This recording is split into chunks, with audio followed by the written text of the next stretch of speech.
বাইরে দিয়েছে প্রচন্ড পরিমাণে রোদ, আর আমি দেখো রেডি হয়ে গেছি, যাচ্ছি মাদের বাড়ি খাওয়া দাওয়া করতে। চলো যাওয়া যাক, তারপর ওখানে গিয়ে কথা হচ্ছে। দিন শেষে নিজেকে ভালো রাখার নামটাই হচ্ছে আসলে জীবন। আর সত্যি কথা বলতেই নিজেকে ভালো রাখতেই হবে। আর এই যে নিজেকে ভালো রাখার কারণটা কেন হচ্ছে বলো তো? দিন শেষে নিজেকে ভালো না রাখলে ওই যে তোমার ঘরের মন্দিরে যে বিগ্রহ দাঁড়িয়ে আছে না, তার মধ্যে কিন্তু প্রাণ প্রতিষ্ঠা হয় না। তো ব্লগটা হচ্ছে জন্মদিনের, আর ব্লগটা হচ্ছে কিন্তু 12ই মার্চের। আজকে আমার জন্মদিন, মাদের বাড়ি এসেছি। মাদের বাড়িতেই আজকে দুপুর টাইমে খাওয়া দাওয়া সবাই মিলেই। তো এই যে দেখতেই পাচ্ছ, সেই কারণে একেবারে কিন্তু দুপুর টাইমে খাওয়া দাওয়ায় বসেছি, আর ব্লগটা কিন্তু এখান থেকে স্টার্ট করলাম। Hello everyone, welcome back to my new blog. তো দেখতেই পাচ্ছ নিজের জন্মদিনের ব্লগ নিজেই শেয়ার করছি। কেমনভাবে আজকে দিনটা কাটালাম সেটাই আর কি তোমাদের সাথে শেয়ার করলাম। তো সকাল দিকটা কিন্তু মাদের বাড়িতে খাওয়া দাওয়া করেই দিনটাকে কাটিয়েছি। তবে হ্যাঁ, নিজে কিন্তু নিজে ভালো থাকতেও চেয়েছি। নিজে ভালো না থাকতে চাইলে কোনো রকমভাবেই কিন্তু দিনটা স্পেশাল হয় না, তাই না? ওই জন্য কিন্তু প্রত্যেকটা মানুষকেই নিজেকে স্পেশাল ভাবতেই হয়, নিজেকে নিজে খুশি রাখতে হয়। তো চলো, এই যে দেখতেই পাচ্ছ দুপুর টাইমের একেবারে লাঞ্চটা রেডি।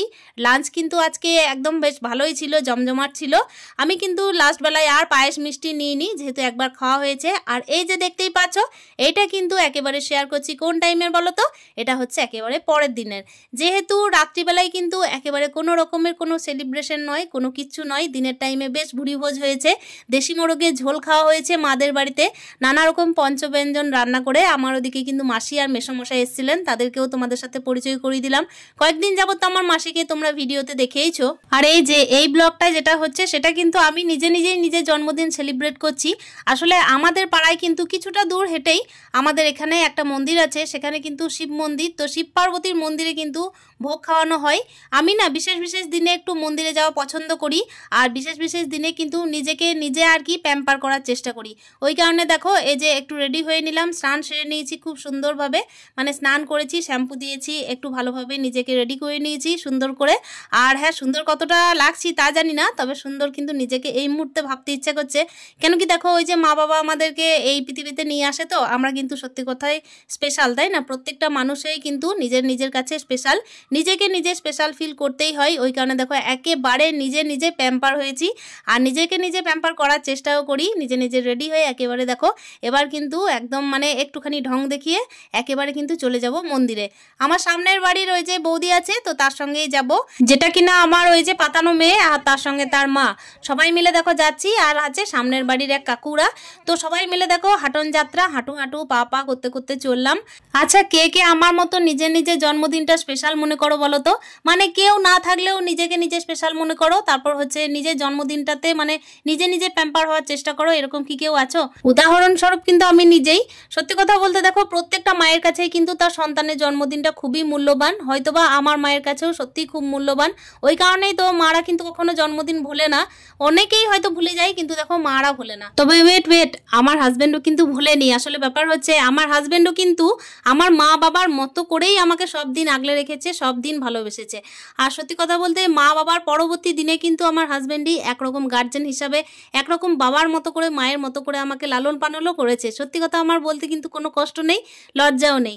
তো চলো, আমাকে কিন্তু এমনিতেও কমিউনিটি পোস্টের মাধ্যমে অনেকে উইশ করেছো। আমি তো কমিউনিটি পোস্টে নিজের উইশ আর কি নিজেই যেচে নিয়েছি, তাই না? এরকম মনে কেউ থাকে না যে দেখো কে আমাকে জন্মদিনে উইশ করবে, করে দাও, এরকম কি কেউ ছিল? আমি কিন্তু ছিলাম, তোমাদের কাছে আমি উইশটা চেয়ে নিয়েছি। তো দেখো আমি এই যে কথা বলতে গল্প করতে চলে এসেছি একটা মন্দিরে। আর এটা হচ্ছে আমাদের কাছাকাছি, মানে হাঁটন যাত্রা দিয়েই কিন্তু যাওয়া যায় এই মন্দিরটাই।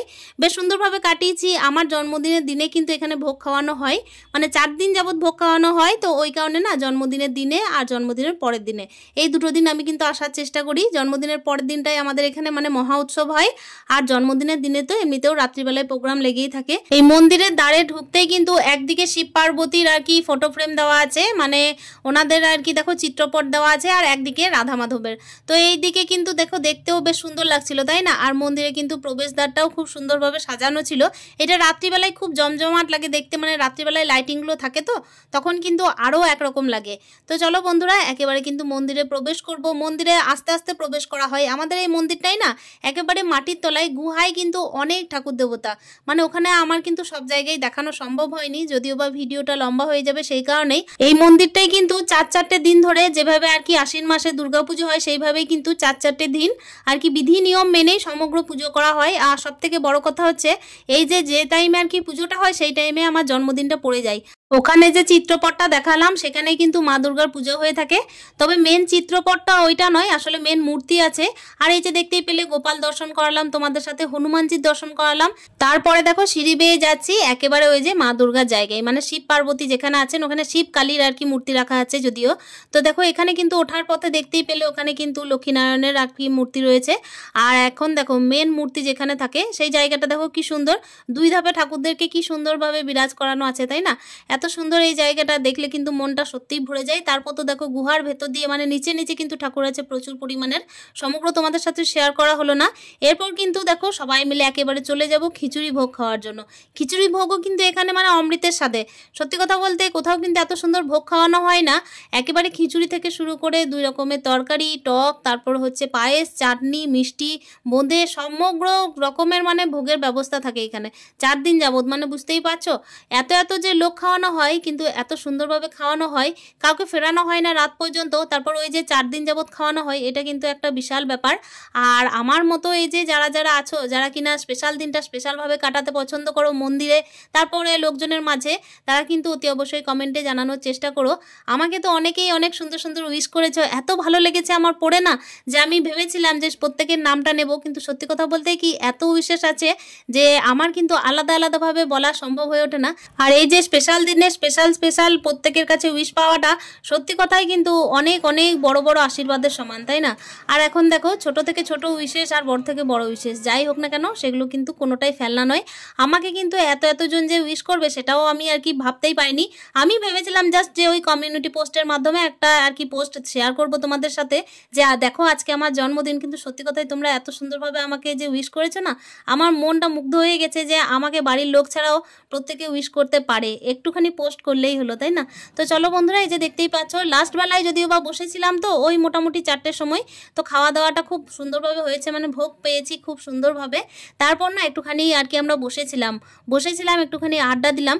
তারপরও দেখো দিনের টাইমে কিন্তু এই যে রাস্তার ধারে বসে থাকার পরও মন ভরেনি, রাত্রিবেলায় আবারও এসেছিলাম। আর এই যে এটা হচ্ছে আমার মেয়ে, তোমাদেরকে তো অনেক ভিডিওতেই শেয়ার করেছি যে এটা হচ্ছে আমার মেয়ে, ও আমাকে ভালো মা বলে ডাকে, আমি ওকে মেয়ের মতোই ভালোবাসি। আর আমার ভাইয়ের বউ এসেছিল, ভাইয়ের ছেলে এসেছিল, মারাও এসেছিল, মা বাবা প্রত্যেকেই আমার পাশেই বসে খাওয়া দাওয়া করেছে। ভালোবাসা কাকে বলে, লোকে বলে শুনি জানি না, তো প্রেমেরই ঢং হবে দারুণ।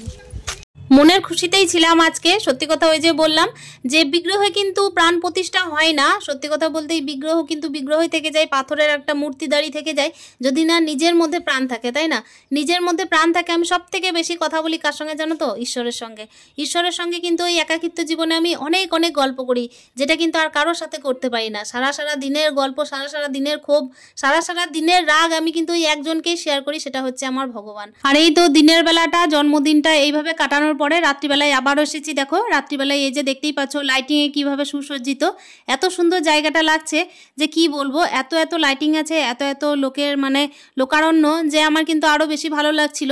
এই জায়গাটায় এসে কিন্তু দিনের টাইমে আইসক্রিম খেয়েছি, এখনও আইসক্রিম খেয়ে একটুখানি ঘোরাফেরা করে একটুখানি প্রোগ্রাম দেখে আবার ফিরে যাব।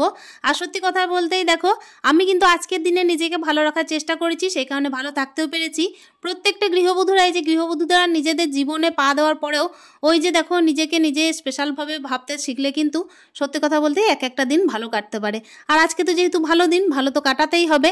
বিশেষ কোনো দিনে বিশেষ লোক নেমন্তন্ন করে ওই যে বড় কেক কেটে মানে বিদেশি স্টাইলে জন্মদিন পালন করা আমার একেবারে পছন্দ নয়। তোমরা আমার ভিডিওতে অনেকেই দেখে থাকবে যে বিশেষ দিন কিন্তু আমি বিশেষভাবে পালন করার চেষ্টা করি সবসময় এই যে ঠাকুর মন্দিরে। আর আমার কিন্তু এটাই পছন্দ, আর নিজের জন্মদিনে যেটা পছন্দ করি সেটাকেই করলাম। তো চলো বন্ধুরা, দেখতেই পাচ্ছ কেমনভাবে রাত্রিবেলাটাও আমি ঘুরতে এলাম। আমাকে অনেকেই জিজ্ঞেস করেছিলে যে জন্মদিনের ব্লগ তো দিলে না। আসলে জন্মদিনের ব্লগ তো ছিল আমার জন্য এইরকমভাবে স্পেশাল, ওই কারণেই কিন্তু স্পেশাল দিনটা একটুখানি মানে ভালোভাবে শেয়ার করার জন্যই একটু দেরি করে পোস্ট করলাম। আর এই যে বন্ধুরা দেখতেই পাচ্ছ জন্মদিনের দিনটাতে এই যে আলোর রোশনাই তো আর কি নিজেকে পেলাম, তাই না? অন্ধকারে তো কাটাতে হলো না, একাকিত্বভাবে তো কাটাতে হলো না, এত এত লোক পেলাম আমার জন্মদিনে, আর এত এত লোকের সমাগম আর একসাথে বসে খাওয়া, কত বড় সেলিব্রেশন বলো তো। আর এই যে দেখতেই পাচ্ছ একজনকে কিন্তু খুব মিস করেছিলাম, সেটা হচ্ছে আমার হাজব্যান্ড। ছেলে, আমি আর হচ্ছে সোনু আর সোনুর মা সবাই মিলে আইসক্রিম খেলাম আর আজকে দিনটা সুন্দরভাবে কাটালাম। এখানে এসে দেখছি এত সুন্দর গান হচ্ছে না, মানে আমি তো ভেবেছিলাম যে বক্সে হচ্ছে, তারপর দেখছি একজন মহিলা এত সুন্দর গান করছে, মানে আমাদের বয়সেরই হবে, এত সুন্দর গলা। আমার ছোটোবেলায় কিন্তু খুবই শখ ছিল, মানে একটু জ্ঞান হয়ে থেকেই শখ ছিল হারমোনিয়াম বাজিয়ে গান করব, সেটা আর কি বসে শেখা হয়নি, তবে গান কিন্তু আমার মানে রক্তে রক্তে মিশে আছে জানো তো। আমার হাজব্যান্ড বলেছেন যে আমাকে কিন্তু নতুন করে গান শেখাবেন, জানি না এই বয়সে আর সেটা কি আর সম্ভব, যদিও উনি বলেছেন যে শেখার আর কি কোনো বয়স হয় না, দেখা যাক কি হয়। আর এই যে দেখতেই পাচ্ছ সবাই মিলে সুন্দরভাবে আইসক্রিম খেলাম, আর তারপর কিন্তু আজকের ব্লগটা এখানেই আমি শেষ করতে চললাম। তো বন্ধুরা, কেমন লেগেছে আজকের ব্লগটা অতি অবশ্যই কমেন্টের মাধ্যমে জানানোর চেষ্টা করো। তাহলে ফিরে চললাম বাড়ি, পরবর্তী দিনে পরবর্তী আরও একটা ব্লগ নিয়ে আসছি, ততক্ষণের জন্য স্টে হ্যাপি, হ্যাপি মন, টাটা।